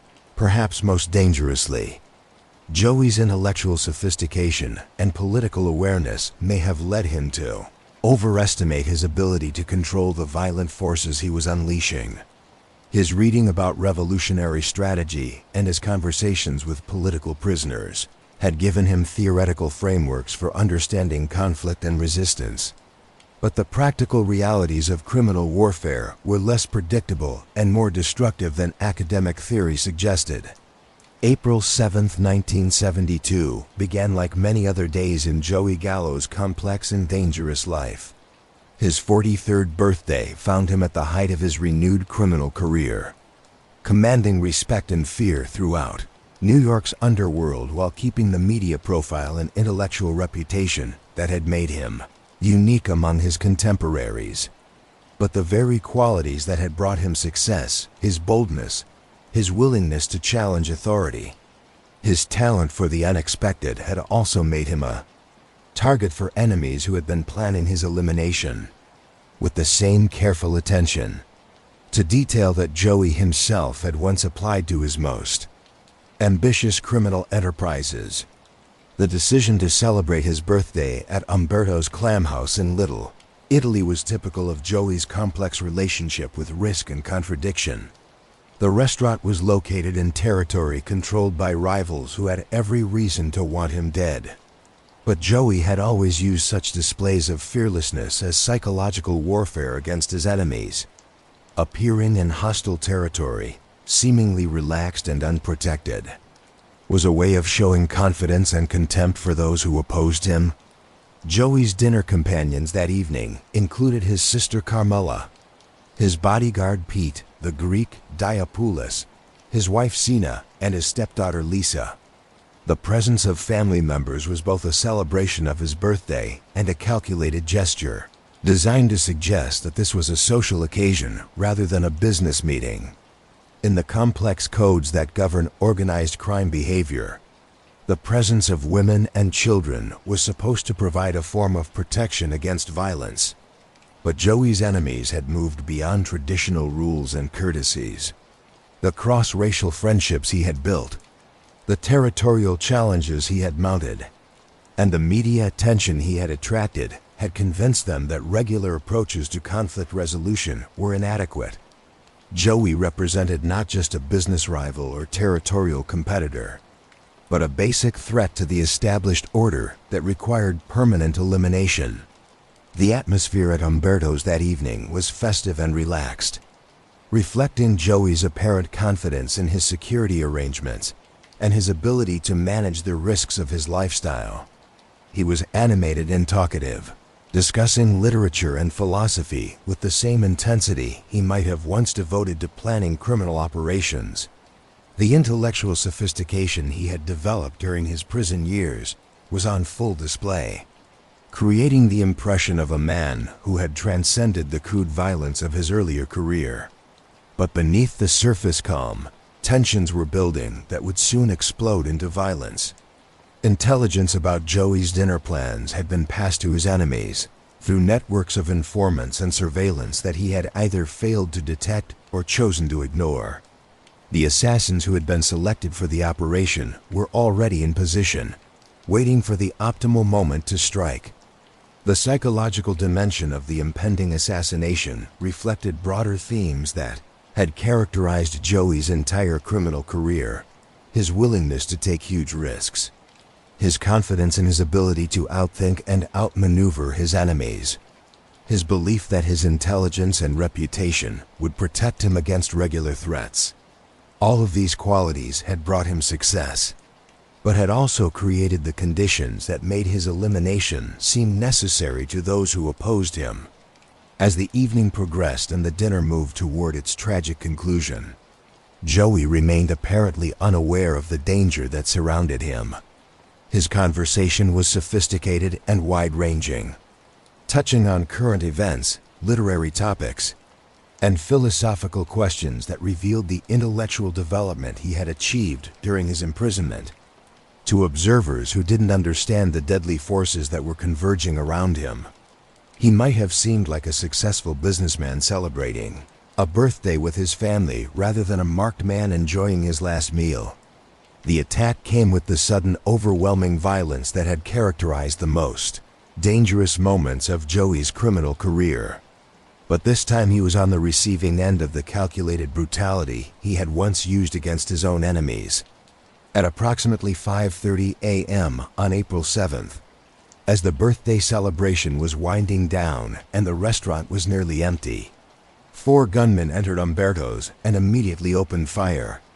The assassins moved with the precision and coordination that indicated careful planning and professional carrying out. They had studied the restaurant's layout, identified escape routes, and planned their attack to make it as effective as possible while reducing their own exposure to risk. The operation bore the hallmarks of the kind of sophisticated criminal planning that Joey himself had once specialized in, creating a grim irony in the final moments of his life. The first shots shattered the intimate atmosphere of the late-night celebration, sending diners scrambling for cover and transforming the cozy restaurant into a scene of chaos and terror. Joey's bodyguard Pete the Greek Diapoulos immediately returned fire, but he was outnumbered and caught off guard by the speed and coordination of the attack. The gunmen had positioned themselves to control the restaurant's exits and reduce the effectiveness of any resistance. Joey himself reacted with the quick thinking and physical courage that had characterized his response to danger throughout his criminal career. Rather than freezing or giving up, he immediately moved to protect his family members while looking for opportunities to fight back or escape. But the assassins had planned for his likely reactions, and their positioning made effective resistance nearly impossible. The gunfight that followed was brief but devastating. Multiple weapons were fired in the confined space of the restaurant, creating a noise of gunshots, breaking glass, and screaming voices that could be heard blocks away. The assassins focused their fire on Joey while also engaging Pete Diapoulos, who continued to return fire despite being wounded early in the exchange. In those final moments, Joey displayed the same combination of intelligence and defiance that had defined his entire life. Even as bullets struck him and he realized that his situation was hopeless, he continued fighting back with whatever weapons were available to him. According to witnesses, he threw a chair at one of the gunmen and continued trying to reach his own weapon even as his strength was failing. The attack lasted only minutes, but its psychological impact extended far beyond the immediate violence. Joey's assassination represented not just the elimination of a particular criminal, but a statement about the consequences of challenging established authority in the underworld. The message was clear: innovation, independence, and cross-racial friendships would not be tolerated by those who benefited from traditional organized crime structures. When the shooting finally stopped, Joey lay dying on the checkered tile floor of Umberto's, his blood mixing with spilled wine and scattered food from the interrupted celebration. Pete Diapoulos was also mortally wounded, having fought to the end to protect his employer and friend, the other dinner companions. Though traumatized by the violence they had witnessed, survived the attack. The scene that greeted police and emergency responders was both shocking and sadly familiar in the context of New York's criminal wars. Bodies, weapons, and evidence of the violent struggle were scattered throughout the restaurant, while terrified witnesses tried to make sense of what they had experienced. The sophisticated criminal who had once read Sartre and Camus while planning robberies lay dead at age 43. His intellectual aspirations and revolutionary ideas silenced by the crude finality of gunfire. The assassination of Joey Gallo marked the end of one of the most complex and fascinating criminal careers in American Organized crime history.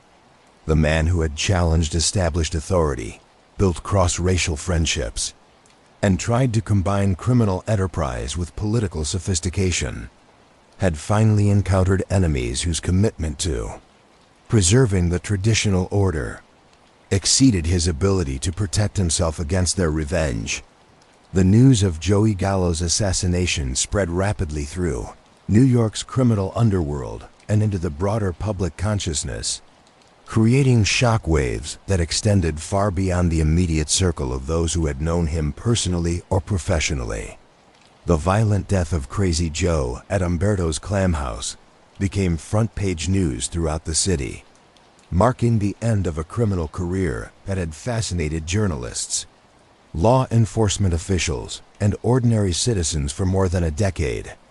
The police response to the assassination was swift and comprehensive, reflecting both the high-profile nature of the victim and the professional manner in which the killing had been carried out.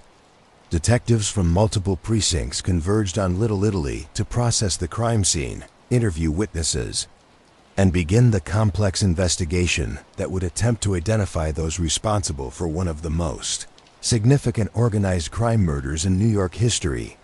But the investigation faced immediate challenges that highlighted the complex relationships and dangerous undercurrents that had characterized Joey's final years. The assassination had taken place in territory controlled by rivals who had obvious motives for wanting him dead. But the professional carrying out of the operation suggested involvement by individuals with sophisticated criminal skills and extensive resources. Determining who had ordered the killing, who had carried it out, and what larger messages the assassination was meant to convey would require investigators to handle the secretive and dangerous world of organized crime politics. Media coverage of Joey's death was extensive and revealing, showing the unique position he had occupied in American popular culture. Unlike typical organized crime figures who were usually portrayed simply as violent criminals, Joey was remembered as a complex and contradictory figure whose intellectual interests and philosophical sophistication had set him apart from his contemporaries.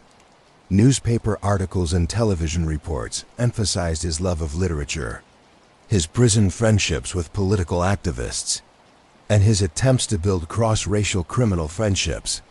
This media attention created both opportunities and problems for law enforcement efforts to solve the case. Public interest in Joey's assassination meant that investigators faced pressure to produce results quickly. But the same publicity also made potential witnesses and informants more reluctant to cooperate with authorities. In the world of organized crime, being seen as someone who talked to police could be a death sentence. And the high-profile nature of Joey's murder made cooperation with law enforcement even more dangerous than usual. The reaction within New York's criminal community was complex and varied, reflecting the divisions that Joey's career had created among different factions and ethnic groups. Some viewed his assassination as the natural consequence of challenging established authority and violating traditional rules about territorial boundaries and ethnic cooperation. Others saw his death as a tragic loss of someone who had brought intelligence, innovation, and broader perspective to criminal enterprise. The cross-racial friendships that Joey had worked to build were particularly affected by his death. African American and Latino criminal organizations that had formed partnerships with Joey found themselves vulnerable to revenge from Italian American crime families, who viewed those friendships as threats to established order. The revolutionary approach to organized crime that Joey had tried to put into action died with him, leaving his minority allies to find new forms of protection and cooperation. Joey's family members faced immediate security concerns as well as emotional trauma in the aftermath of his assassination. The violent manner of his death and the public attention it created made them potential targets for further violence, either from those who wanted to eliminate any possibility of revenge or from law enforcement agencies seeking information about Joey's activities and associations. The investigation into Joey Gallo's assassination quickly identified multiple individuals and organizations with motives for wanting him dead. But determining which of these potential suspects had actually ordered and carried out the killing proved to be extremely difficult. The professional carrying out of the murder, the lack of reliable witnesses, and the complex web of criminal relationships that had surrounded Joey's final years created an investigation that would continue for decades without reaching definitive conclusions. The most obvious suspects were members of the established Italian-American crime families who had been threatened by Joey's cross-racial friendships and innovative approaches to criminal organization. The Colombo family, which had inherited much of the territory and operations that had once belonged to Joe Profaci, had particular reasons to want Joey eliminated. His challenges to traditional hierarchical authority and his attempts to build partnerships with minority criminal organizations represented direct threats to their power and influence. Joseph Colombo Sr., who had emerged as the leader of the crime family after Profaci's death, had publicly feuded with Joey and made statements suggesting that more traditional approaches to criminal enterprise were necessary to keep order and profitability. The assassination could be seen as Colombo's response to Joey's continued challenges to established authority. Though Colombo himself had been shot and critically wounded at a public rally just months before Joey's murder, the timing of Joey's assassination, coming so soon after the attempt on Colombo's life, created additional complexity in the investigation. Some theories suggested that the two shootings were connected, either as parts of a larger power struggle within the Italian-American criminal community, or as revenge and counter-revenge between opposing factions. But the different circumstances and methods involved in the two attacks made direct connections difficult to establish. Another category of suspects included rival criminal organizations that had been displaced or threatened by Joey's expansion into new territories and activities. The drug trafficking networks that had emerged during Joey's imprisonment operated according to different rules and priorities than traditional organized crime, and they might have viewed his return to active criminal life as a threat to their newly established operations. The cross-racial nature of Joey's criminal friendships also created potential suspects among those who opposed integration and cooperation between different ethnic criminal organizations. Some theories suggested that his assassination was motivated by racial hostility rather than simple business competition, with the killers seeking to send a message about the consequences of violating traditional ethnic boundaries in organized crime. Law enforcement agencies themselves came under suspicion from some quarters, given the intense surveillance and pressure that had been directed toward Joey since his release from prison. Federal authorities had made no secret of their intention to prosecute him aggressively for any criminal activities they could prove. And some conspiracy theories suggested that his assassination might have been set up by those who preferred permanent elimination to the uncertainties of criminal prosecution. But perhaps the most intriguing suspect was someone much closer to home. Some investigators and crime journalists suggested that Joey might have been betrayed by associates within his own organization who had grown uncomfortable with his high-profile lifestyle and revolutionary approach to criminal enterprise. The professional carrying out of the assassination and the detailed intelligence about his movements and plans suggested involvement by someone with intimate knowledge of his security arrangements and personal habits. The identity of the actual gunman remained equally mysterious. The witnesses at Umberto's provided conflicting descriptions of the assassins, and no physical evidence left at the scene provided definitive identification.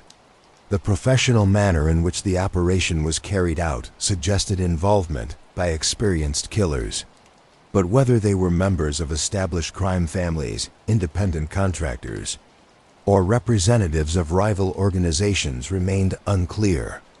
Joey Gallo's assassination marked not just the end of a criminal career, but the beginning of a cultural legacy that would influence American popular entertainment, literature, and mythology for decades to come. The combination of his intellectual sophistication, his media savvy, and his violent death created a compelling narrative that captured the imagination of writers, filmmakers, and musicians who saw in his story themes that resonated far beyond the narrow world of organized crime. The immediate cultural impact was visible in the extensive media coverage of his death and the public fascination with the details of his life and career. Newspaper articles and magazine profiles portrayed Joey as a uniquely American figure, part criminal, part intellectual, part rebel against established authority.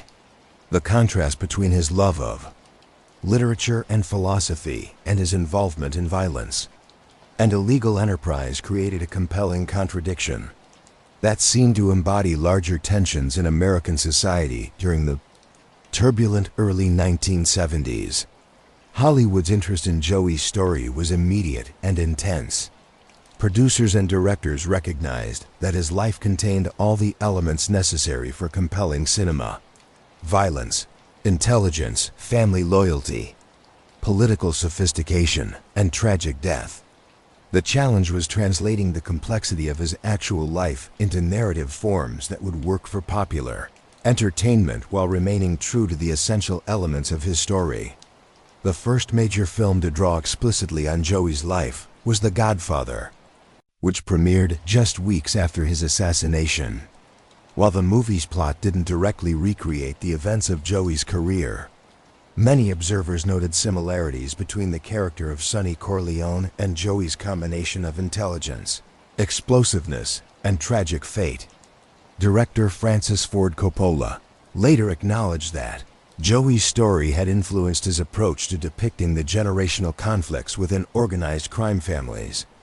Direct cinematic treatments of Joey's life followed in subsequent years. Crazy Joe, starring Peter Boyle, attempted to capture both his criminal activities and his intellectual development during his prison years.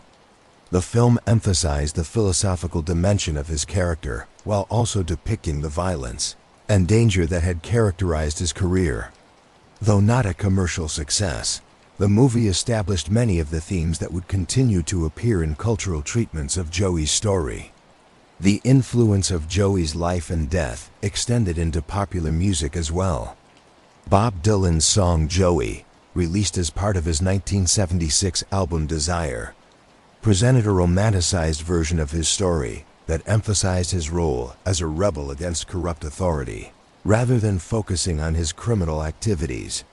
The song's lyrics portrayed Joey as a working-class hero who had been destroyed by powerful forces that couldn't tolerate his independence and authenticity. Literary treatments of Joey's story were generally more nuanced and complex than the film and music versions, reflecting writers' ability to explore psychological and philosophical themes in greater depth.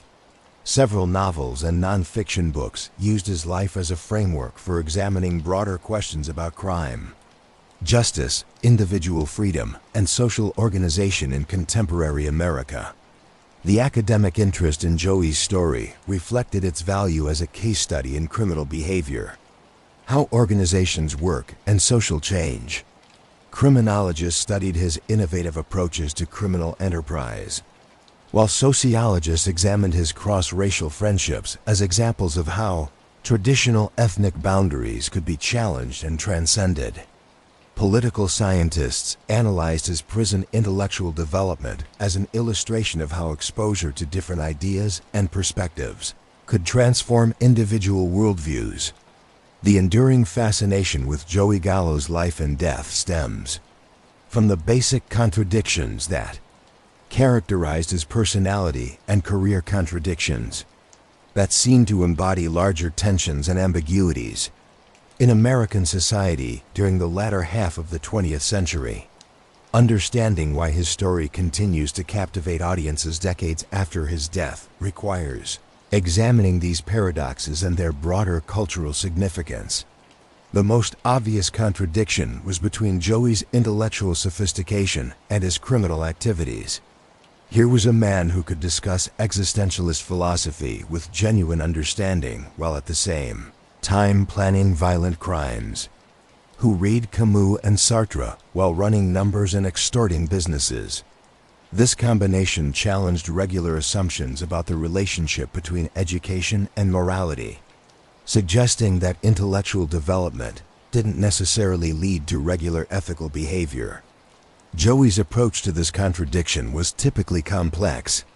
He didn't see his reading and learning as inconsistent with his criminal activities, but rather as complementary aspects of his rejection of regular social expectations. Both his intellectual pursuits and his illegal enterprises represented forms of authentic self-expression that refused to accept the limitations imposed by mainstream society. This philosophical framework allowed Joey to keep his self-respect and sense of purpose despite engaging in activities that most people would consider morally terrible. He wasn't simply a criminal who happened to read books, but someone who had developed a consistent worldview that put together his intellectual interests with his illegal activities.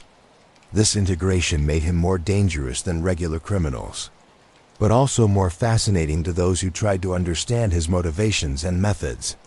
The contradiction between Joey's desire for respectability and his commitment to criminal life created additional complexity in his character.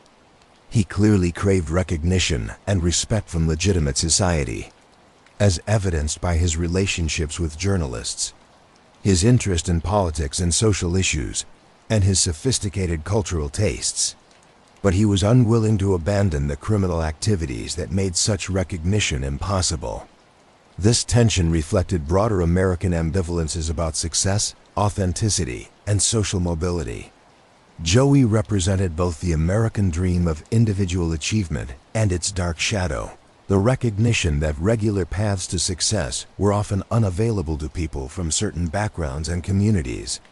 His criminal career could be seen as both a rejection of legitimate society and a desperate attempt to achieve the respect and influence that society had denied him through legal means.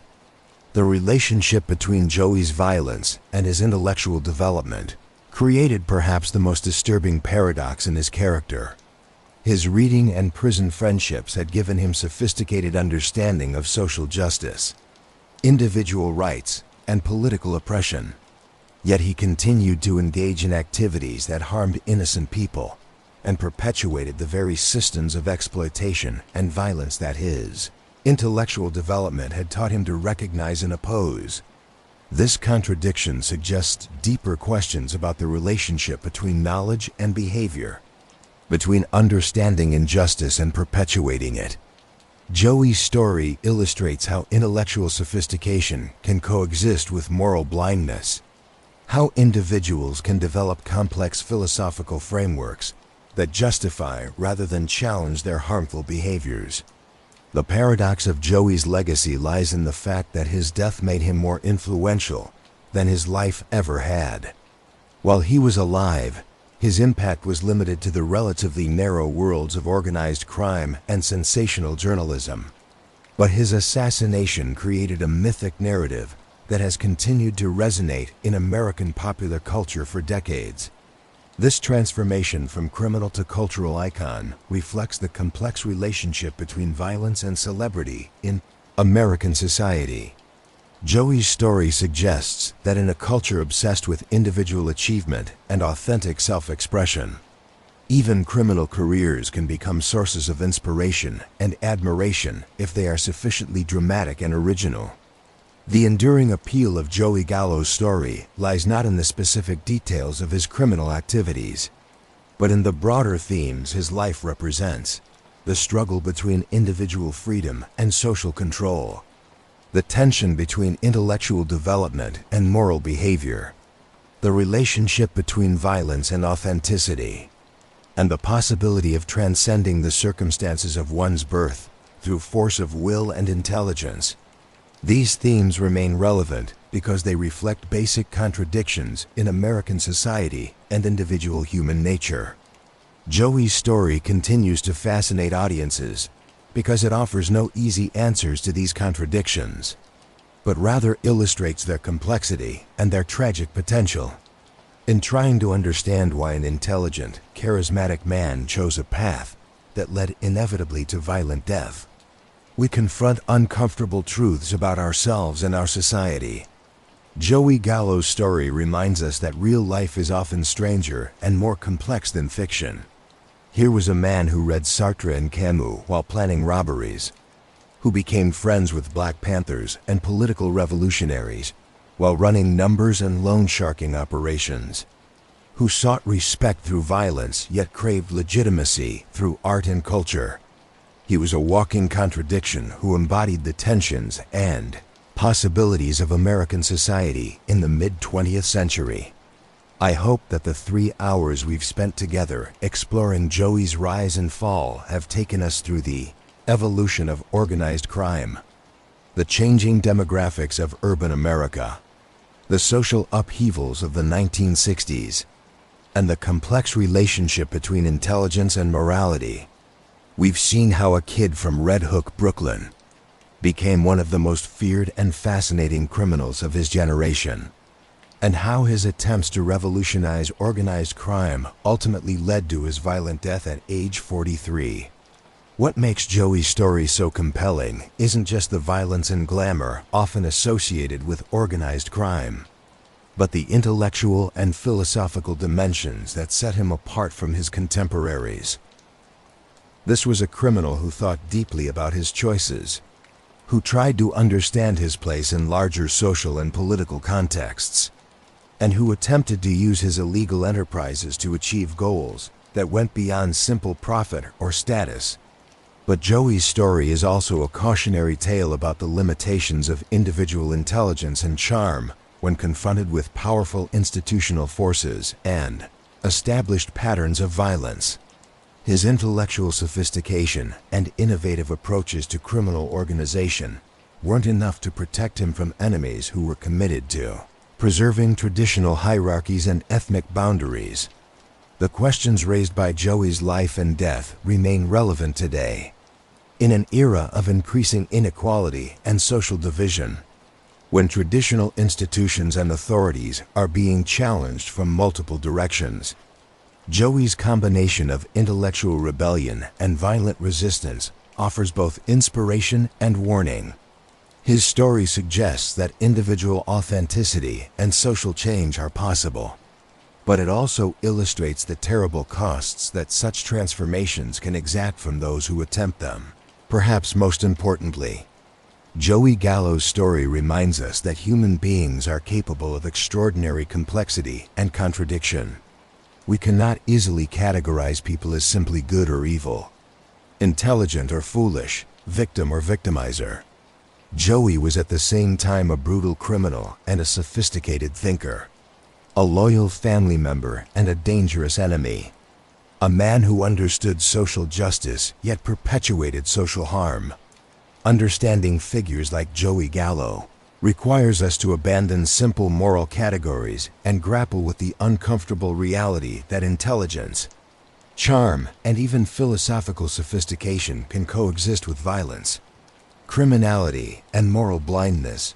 His story challenges us to think more deeply about the relationships between individual choice and social circumstance, between intellectual development and ethical behavior, between the pursuit of authenticity and the maintenance of social order. The man who died on the floor of Umberto's clam house on April 7, 1972, was neither a romantic outlaw hero nor a simple villain, but something more complex and troubling, a human being whose extraordinary intelligence and charm were channeled into activities that ultimately destroyed him and harmed countless others. His legacy lies not in the specific details of his criminal career, but in the broader questions his life raises about American society, individual freedom, and the tragic potential of human nature. Joey Gallo remains fascinating decades after his death because his story offers no easy answers, no simple moral lessons, no comfortable resolution to the contradictions it reveals. Instead, it forces us to confront uncomfortable truths about ourselves and our society, to grapple with the complex relationships between knowledge and wisdom, between individual authenticity and social responsibility, between the pursuit of respect and the maintenance of humanity in the end. Joey Gallo's story is uniquely American, a tale of immigrant ambition channeled into criminal enterprise, of individual rebellion against established authority, of intelligence and charm corrupted by violence and moral blindness. It's a story that continues to resonate because it captures something essential about the American experience: the simultaneous promise and peril of a society that celebrates individual achievement while struggling to maintain social unity and moral order. The blood that stained the checkered floor of Umberto's clam house has long since been cleaned away, but the questions raised by Joey Gallo's life and death continue to demand our attention and our struggle to understand the complex realities of human nature and American society. Joey Gallo's story reminds us that real life is often stranger and more complex than fiction. A man who read Sartre and Camus while planning robberies, who became friends with revolutionaries while running numbers, who sought respect through violence yet craved legitimacy through art and culture. What do you think? Was Joey Gallo a product of his time and circumstances, or was there something uniquely self-destructive about his choices? Drop your thoughts in the comments below. If this deep dive into one of New York's most complex criminals kept you engaged, you'll love our other long-form crime stories. Check out our playlist of 2 to 3 hour gangster documentaries, perfect for late-night listening or background during work. Don't forget to hit that notification bell so you never miss our latest releases. We've got stories about the next video topic coming up next week that will blow your mind. Thanks for spending the last few hours with me, exploring the rise and fall of Crazy Joe Gallo. Until next time, stay curious about the complex characters that shape American crime history.